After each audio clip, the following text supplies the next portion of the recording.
Israel adalah negara kecil dengan luas wilayah sekitar 22.000 km, lebih kecil dari Jawa Barat, tetapi memiliki kekuatan yang luar biasa dalam aspek militer, teknologi, dan geopolitik. Sejak berdiri pada tahun 1948, Israel telah menghadapi berbagai peperangan dan konflik, namun tetap bertahan, bahkan sering keluar sebagai pemenang. Mengapa Israel begitu sulit dikalahkan? Berikut analisis mendalam tentang 10 faktor utama yang membuat Israel menjadi kekuatan yang tangguh di Timur Tengah. Dukungan militer dan politik dari Amerika. Amerika adalah sekutu terpenting Israel, memberikan bantuan militer sekitar 3,8 miliar dolar per tahun sejak tahun 2016 melalui perjanjian 10 tahun.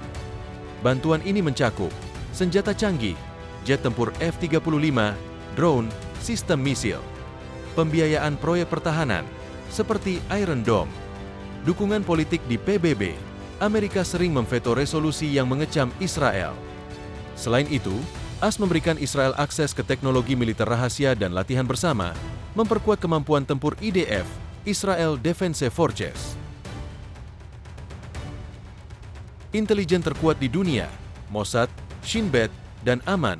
Israel memiliki 3 badan intelijen utama yang sangat efektif.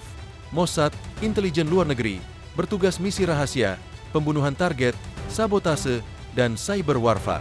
Shin Bet, intelijen dalam negeri, menangani terorisme, pemberontakan, dan keamanan wilayah pendudukan. Aman, intelijen militer, analisis ancaman perang dan operasi khusus. Contoh keberhasilan Mossad, Operasi Entebbe, pada tahun 1976, menyelamatkan sandera dari pembajakan pesawat di Uganda. Pembunuhan ilmuwan nuklir Iran, memperlambat program nuklir Iran. Pencurian dokumen rahasia Iran, pada tahun 2018, mengekspos program nuklir Iran. Intelijen Israel sangat proaktif, sering menyerang duluan sebelum musuh bergerak. Sistem pertahanan udara paling canggih di dunia. Israel mengembangkan sistem pertahanan berlapis untuk menangkal serangan roket, drone, dan misil. Iron Dome menghancurkan roket jarak pendek, keefektivitasnya mencapai 90% berhasil. David's Sling, untuk menangkal misil jarak menengah. Arrow 2 dan Arrow 3, pertahanan anti-balistik, bisa menghancurkan misil di luar atmosfer. Laser Iron Beam, sedang dikembangkan. Senjata laser untuk menghancurkan ancaman dengan biaya rendah. Dalam perang melawan Hamas, pada tahun 2021 sampai tahun 2023, Iron Dome berhasil mencegah ribuan roket yang mencapai kota-kota Israel. Pasukan militer profesional, wajib militer. Wajib militer untuk pria, 15 tahun, dan wanita, 17 tahun. Setiap warga harus memiliki pelatihan dasar.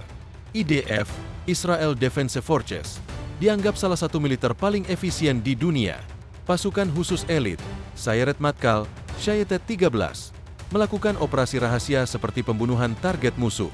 Pengalaman tempur tinggi, Israel terlibat dalam perang hampir setiap dekade, pada tahun 1948, 1967, 1973, dan pada 2006, dan sampai sekarang. Keunggulan cyber warfare dan teknologi digital. Israel adalah raksasa dunia siber, dengan unit-unit 8.200, setara NSA-nya Amerika, yang ahli dalam perang siber, melumpuhkan sistem pertahanan musuh. Spionase digital, memata-matai jaringan teroris. Serangan Stuxnet, pada tahun 2010, virus komputer yang merusak fasilitas nuklir Iran. Industri pertahanan mandiri dan ekspor senjata. Israel tidak sepenuhnya bergantung pada Amerika, karena Israel mampu memproduksi senjata sendiri, seperti tank Merkava, salah satu tank terbaik di dunia saat ini, drone Heron dan Harop, untuk serangan udara tanpa awak, senjata presisi dan misil balistik, seperti Jericho 3, mampu mencapai Iran. Israel juga pengekspor senjata terbesar ke-10 di dunia, menjual teknologi ke India, Azerbaijan, dan negara lainnya. Diplomasi cerdik dan normalisasi dengan negara Arab meski bermusuhan dengan Palestina, Lebanon, dan Iran, Israel berhasil membangun hubungan dengan beberapa negara Arab.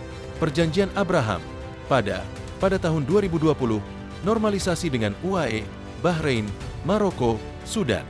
Kerja sama rahasia dengan Arab Saudi, melawan ancaman Iran.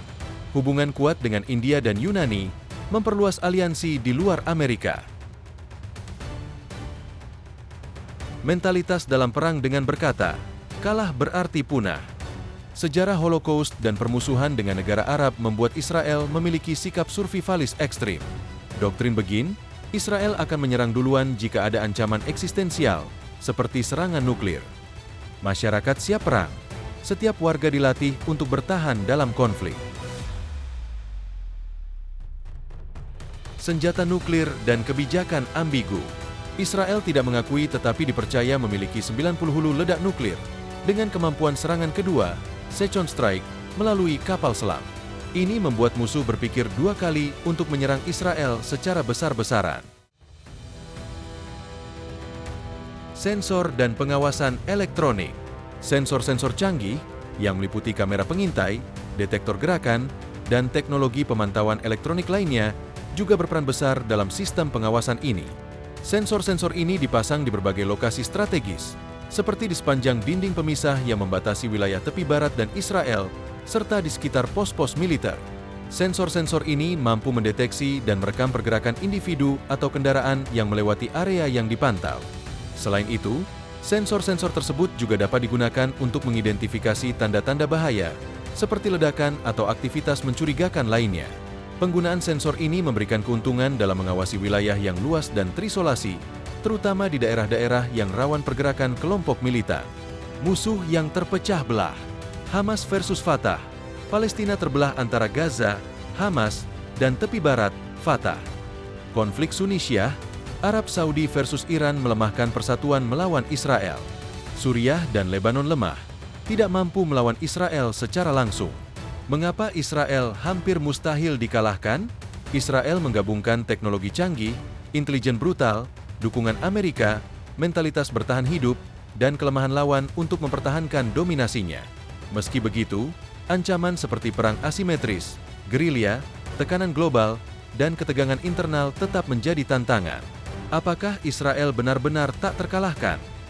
Tidak ada negara yang benar-benar tak terkalahkan. Tetapi untuk mengalahkan Israel diperlukan koalisi kuat, perang panjang, dan strategi yang jauh lebih cerdik daripada yang dimiliki musuh-musuhnya saat ini.